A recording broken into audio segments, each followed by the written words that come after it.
La Hollande, ce n'est pas seulement l'autre pays du fromage. C'est aussi le plat pays des tulipes et des moulins, des sabots et des harengs crus. C'est un peu comme en France, nous avons la grève et la baguette. En Allemagne, les grosses berlines et les saucisses. Amsterdam est la capitale d'un pays où les clichés ne font pas seulement partie du paysage, ils en font le charme. Si les stéréotypes reflètent souvent une certaine réalité, ici ils vont jusqu'à nous raconter une autre histoire de la Hollande. Mon parcours très cliché passera forcément par une visite des moulins au bord du fleuve Amstel. Je m'initierai à la conduite du vélo, très spéciale à Amsterdam. Je goûterai au fromage orange, qui, malgré ce qu'on peut croire, ne sont pas tous les mêmes. Et pour finir, j'irai visiter le plus grand marché aux fleurs du monde. Il ne brasse pas que des tulipes.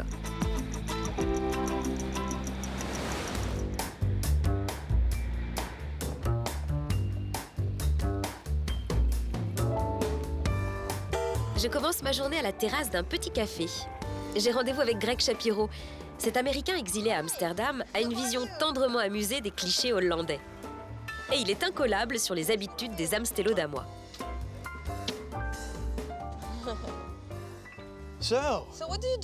Alors qu'est-ce que tu bois le matin? Je prends un coffee for Kurtz. Un quoi? Coffee for Kurtz, ça veut dire littéralement un café foiré. La version réussie, ce serait un cappuccino. Mais on a expliqué aux Hollandais qu'ils mettaient trop de lait. Ici, on en produit tellement du lait. Et ça, c'est pas un gros cliché? Oui, c'en est un, mais c'est quand même très vrai. Dis-moi, un autre cliché à propos des Hollandais, c'est qu'il est difficile de se faire des amis ici, c'est vrai? En fait, il y a un côté très guindé ici, ce qui est un peu différent. On est à Amsterdam et tout le monde se dit c'est une grande ville, on est branché, on est hype, on est moderne. Mais en fait, il y a un côté vieux jeu, un peu puritain, calviniste. Et je pense qu'ils n'en ont pas conscience. Salut Navo. Tu vas bien? Oui, c'est Navo. Lui aussi, c'est un expatrié. Ah, très bien, tu viens d'où, toi?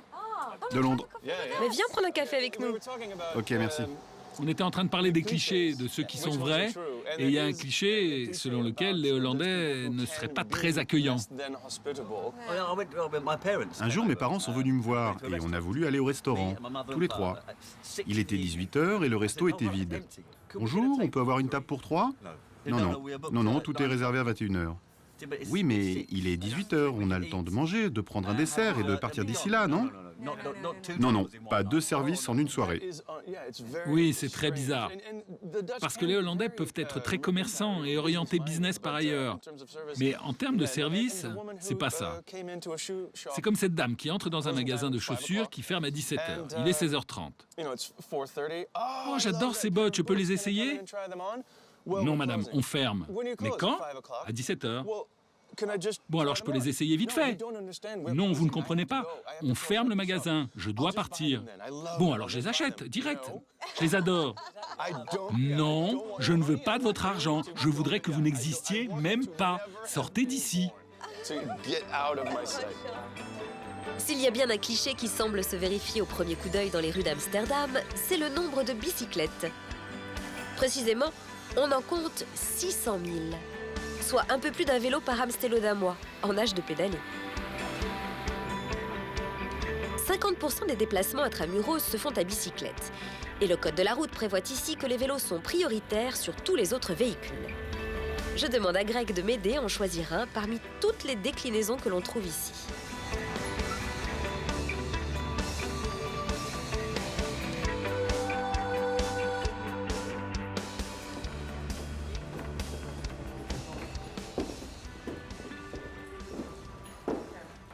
Bonjour. Bonjour. Ça, c'est le classique, le vélo de grand-mère. Ah, le petit gazelle. C'est un vélo très joli, tout en courbe. Il ressemble un peu à un cygne. C'est vraiment le vélo classique, ça. Oui, c'est ça. Celui que tout le monde connaît. On peut regarder la vue, le trafic, au lieu d'être comme ça, comme sur un VTT. Ah, c'est mieux comme ça, en fait. Oui, parce qu'il y a toujours quelqu'un, un scooter par exemple, qui arrive de derrière. Et quand tu es comme ça, tu peux pas voir d'où ils viennent. Alors que si tu es en hauteur, tu dis juste « Ah ouais ». Oui, c'est beaucoup mieux. Dites-moi, quand un client entre dans la boutique, est-ce que vous savez tout de suite le genre de vélo qu'il va acheter? Oh, ça dépend. Par exemple, essayons avec moi. Je vais faire la cliente. Bonjour. Bonjour. J'ai besoin d'un vélo. Vous avez une idée du type de vélo que vous aimeriez avoir? Aucune idée. Vous voulez des vitesses ou pas de vitesse? Des freins à main ou pas? Tu veux prendre le train avec? Parce qu'il y en a qu'on peut littéralement plier. Hein. Ah, c'est sympa ça. Voilà, tu le prends et tu prends le train avec. Ou bien est-ce que vous avez des enfants à transporter? Oui, à Amsterdam, la voiture familiale, c'est le vélo. Et si tu veux changer pour un minivan, voilà le minivan. Ça, c'est un minivan. Comme ça, tu peux transporter les enfants. Enfin, surtout en banlieue, j'imagine. Peut-être pas dans les grandes villes. Tu peux passer au marché, faire des courses, amener les enfants à l'école. C'est très pratique. C'est fou, il y a toujours une innovation, un nouveau design. Celui-ci peut aussi servir pour transporter les enfants. Mais ils en ont fait une version pour chiens et une version postier aussi. Comme ça, vous pouvez aussi distribuer le journal. Ça, pour moi, c'est le meilleur. Moi, je suis toujours embêté avec la chaîne. Et dans celui-ci, la chaîne, elle est intégrée dans le cadre. Oh, j'adore celui-là. Mais comme je ne suis pas sûre de m'installer à Amsterdam tout de suite, je vais peut-être juste en louer un. Oui, bien sûr. Les locations, c'est ici. Ah d'accord, ici c'est l'endroit où on loue les vélos.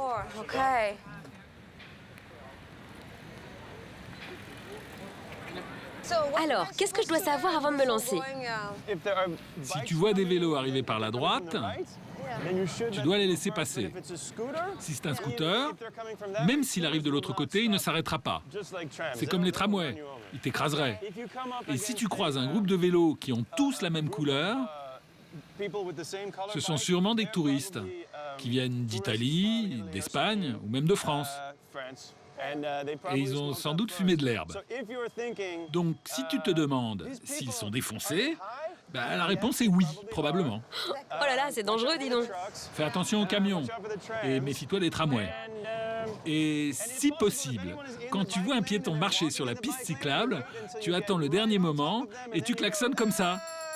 D'accord, ok. Et là, tu les regardes paniquer. Alors, t'es prête? Est-ce que je suis censée avoir peur? Oui, il vaut mieux avoir peur. C'est plus prudent. Ok. Ok, allons-y. C'est à droite, par ici. Attention, non, non, non, par là. Ouh là là, mon Dieu.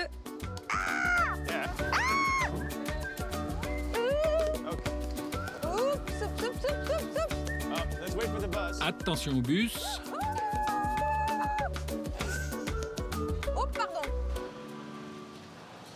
Il faut avoir les yeux partout.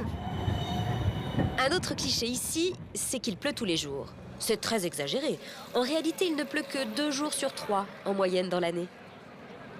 La vérité des Amsterdamois, c'est qu'en une seule journée, on peut avoir le sentiment de passer par les 4 saisons. Je profite donc d'une éclaircie pour aller sur un marché, continuer ma chasse aux clichés. Elle est douce, la vie à Amsterdam? Ça va? Ça va, oui, ça va. À part le soleil, ça va? change, ça fait longtemps, 35 ans à Amsterdam. Ah ouais? Regarde, c'est cheveux gris, ça fait. Ouais. Bon, qu'est-ce que je peux faire là sur le marché? Faut que j'aille prendre quoi? Que j'achète quoi? Qu'est-ce que tu vas acheter? Donc, je ramène un Hollandais? Non, il ne faut pas amener un Hollandais. Non? Qu'est-ce que tu fais avec un paysan? Et il marchait avec les sabots et il rentrait dans le discothèque avec une chemise verte. Il avait commencé à... Oh là, la Hollande, qu'est-ce qu'ils ont? Il y a du fromage pour rentrer avec toi. Ouais. Du fromage et du hashish, tout ce qu'ils ont. Fromage et hashish. Je fais mon marché aujourd'hui, je fais fromage et hashish. C'est ça, c'est ça ce qu'ils ont aussi. Rapporter du hashish d'Amsterdam. Voilà un stéréotype un peu trop français. Je vais donc plutôt essayer de trouver une fromagerie. Et sur ce marché, c'est presque aussi facile que de trouver des tapas à Madrid. Hi, goedemiddag. Bonjour. I don't know anything about Je ne connais absolument rien au fromage hollandais. cheese here in Holland. What do you have? Qu'est-ce que vous me suggérez? Plutôt un fromage jeune? Je vais vous montrer. Vous voulez goûter? Avec plaisir. Voilà, ça c'est du fromage jeune. It's C'est du lait de vache? Oui, oui. Sinon, il y a du chèvre. Le chèvre. Merci. Il a quel âge celui-là? 5 mois, celui-là. Et celui-là? 4 ans, 4 ans et demi. The young one. Et le jeune? 4 semaines. So, I'm very surprised. Je suis vraiment surprise qu'il n'y ait qu'une seule sorte de fromage ici. It's Du Gouda. Et il n'y a que le goût qui change? Non, non. Gouda, en fait, c'est la forme. Ah bon? C'est la forme?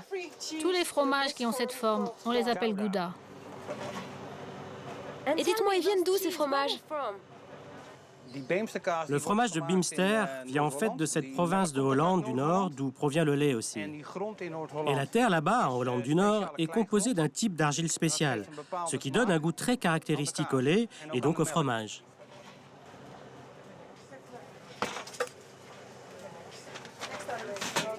Ok, merci.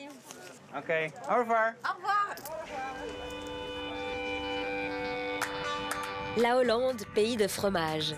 En réalité, c'est surtout le pays des vaches, et donc du lait. Et pour cause, ici la terre des polders, située sous le niveau de la mer, est tellement gorgée d'eau qu'il est impossible d'y faire pousser autre chose que de l'herbe.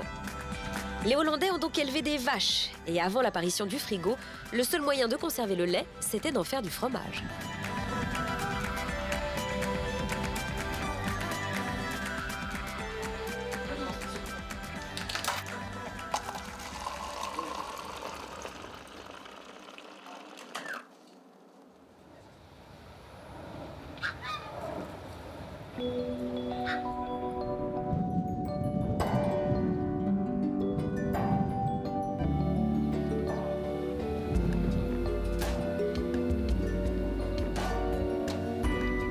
Après cette petite pause, je poursuis ma balade aux portes d'Amsterdam. Et me voilà sur la rive du fleuve Amstel. Je suis à peine surprise d'apercevoir ces silhouettes, ces moulins qui sont l'image d'Épinal de la Hollande.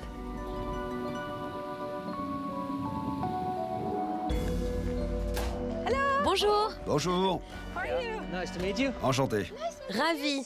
Dites-moi, je pensais que ces moulins ne servaient plus que de décoration en Hollande. Non, non, il reste quelques moulins à vent en activité, qui servent tous les jours à des fins commerciales. Et vous travaillez dans ces moulins?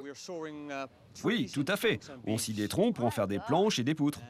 Ça, c'est le type de moulin le plus courant dans la région.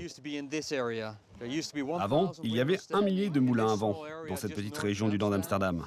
Et 350 d'entre eux étaient des scieries. Donc l'industrie du bois était très importante dans le coin. D'accord, et qu'est-ce qui s'est passé ensuite? Eh bien, les machines sont plus efficaces que les moulins. Donc la fin de l'ère des moulins à vent se situe au 19e siècle, quand l'électricité et la vapeur ont pris le dessus. C'est difficile à imaginer, mais il arrive qu'il n'y ait pas de vent ici. Ah bah oui, j'imagine. Et dans ce cas, on ne peut pas travailler. Est-ce que c'est un moulin d'époque, celui-là? Celui-ci est tout neuf. Le moulin original datait de 1680. Et celui-ci a été complètement reconstruit, de A à Z, en 2007.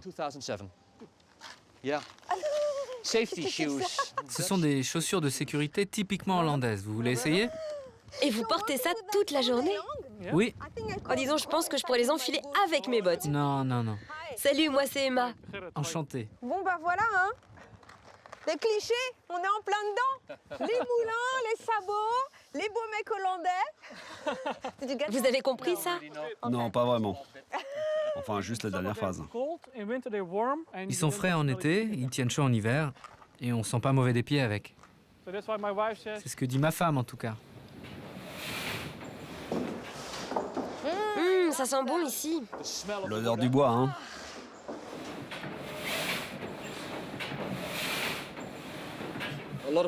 Les gens pensent souvent que les moulins à vent ne sont utilisés que pour pomper de l'eau ou bien faire de la farine. Donc le fait qu'il y ait plein de types de machines, c'est surprenant pour eux. Ah, ça ralentit. It goes slower. Oui, le vent est en train de tomber. On a besoin d'un peu plus de vent. Bon, alors qu'est-ce que vous en faites de tout ce bois? On le vend. À qui? C'est surtout pour le marché de la restauration de meubles. C'est une niche, parce qu'on fait des tailles de pièces que plus personne ne fait. C'est tellement étonnant de voir tout ça en activité. Il reste 26 entreprises en Hollande qui construisent des moulins à vent.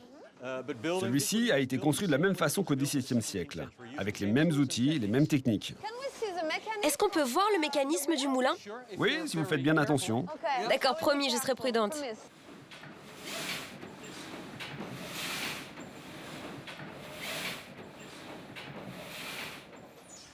que c'est beau. Et c'est aussi relativement calme par rapport au boucan qu'on fait en bas. I love that. J'adore cet endroit. Je peux pas l'expliquer, mon cœur bat plus vite. Oui, on voit très bien ce que vous voulez dire. Combien y avait-il de moulins avant en activité? Des milliers. Aujourd'hui, il en reste encore environ 1100 dans tout le pays. Autrefois, c'est à peu près ce qu'il y avait juste dans cette petite région. Le Zaanstreek, c'est à peine 10 km sur 10. Il y en avait plus de 1000 alignés là.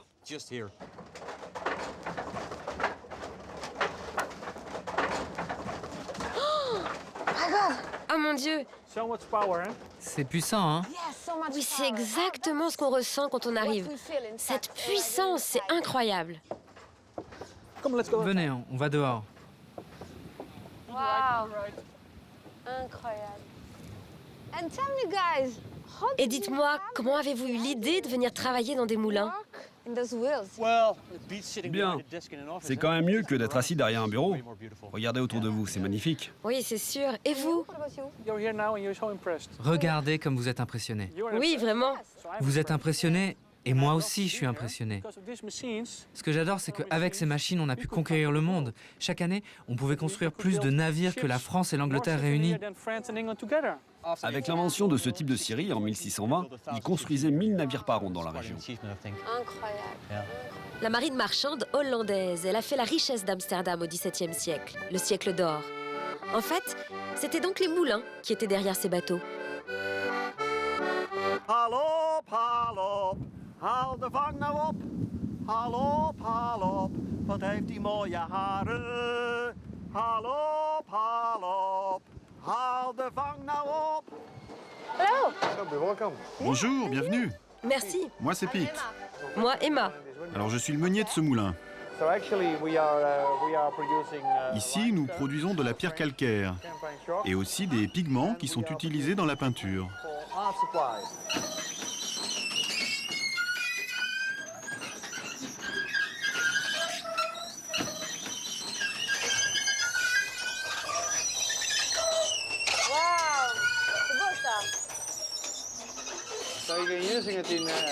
Tu vois, on l'utilise en peinture, comme les anciens grands maîtres. Rembrandt, Caravaggio, Vermeer.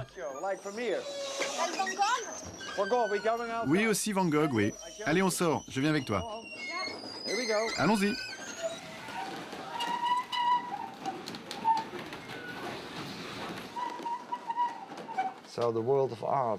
Le monde de l'art, et surtout l'univers des pigments naturels, la création de la peinture, les coulisses, c'est fabuleux.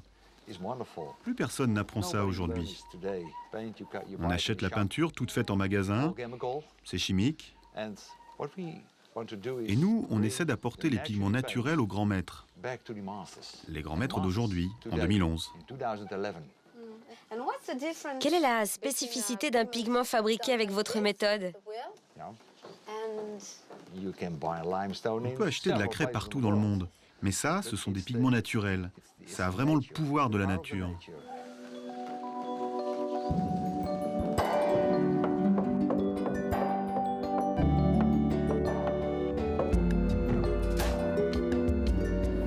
Allez, démarrons le moulin.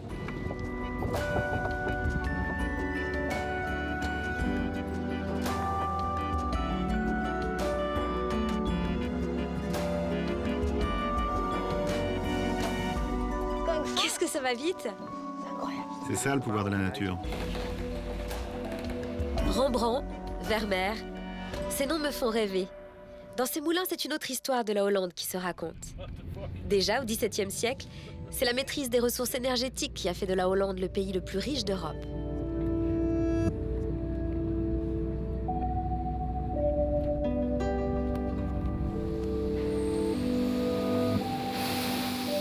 À cette époque prospère, les Hollandais ont eu les moyens de développer la culture des tulipes.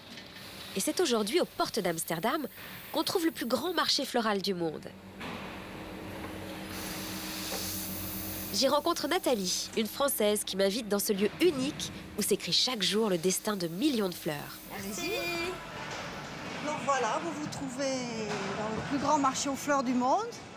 Flora Hollande et nous avons ici une surface totale d'1 million de mètres carrés. Ah oui, quand même. 1 million de mètres carrés. Ça veut dire que le bâtiment, il fait combien de mètres de long? Plus de 600 mètres de long et puis il y a plein de... C'est la surface totale. Hein. Et il y a combien de personnes qui travaillent ici? En fait, nous employons ici à Aalsmeer à peu près 12 000 personnes. En moyenne, c'est à peu près 35 millions de fleurs qui sont vendues tous les jours. Et ça depuis 100 ans.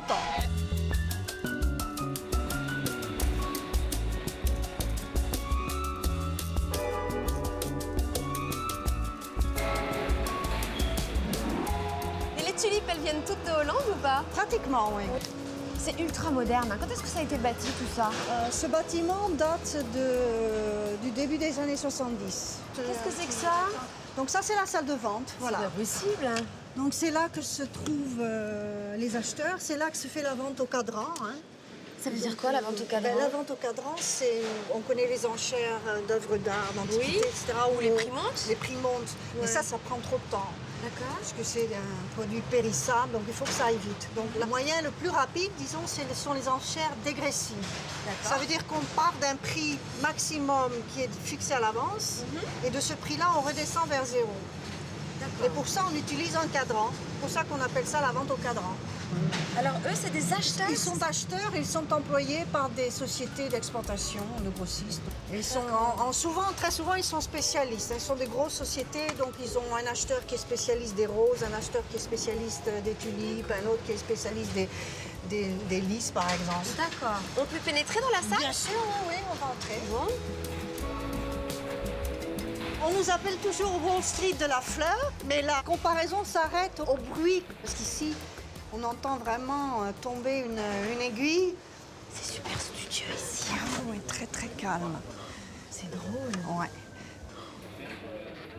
Cette salle des marchés est l'héritage d'une époque où l'ornement floral était un symbole de richesse rare et très recherché.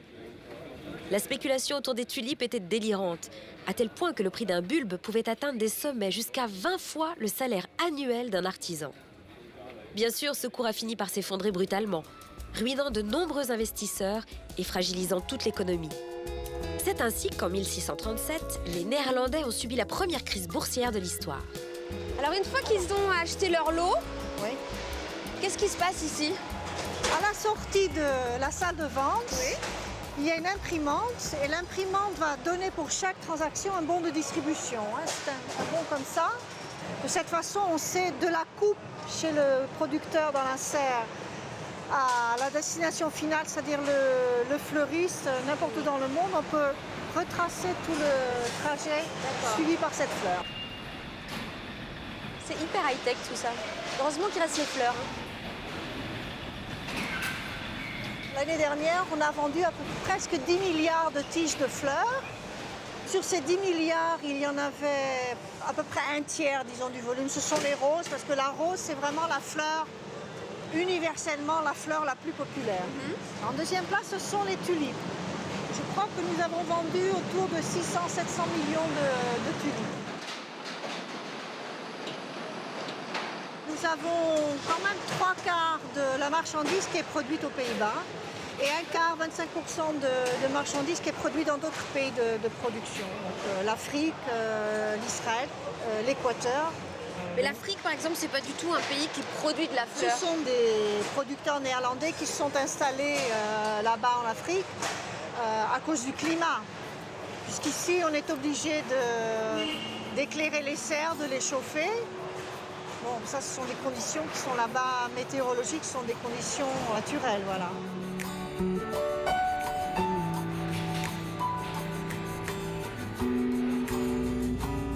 Les vélos, le fromage, la vie des anciens moulins, les odeurs de fleurs. Je partais avec des a priori un peu moqueurs et finalement, tous ces clichés me laissent une impression très romantique. Aujourd'hui, tout en rencontrant des gens bien ancrés en 2011, j'ai eu un peu l'impression de voyager dans le temps.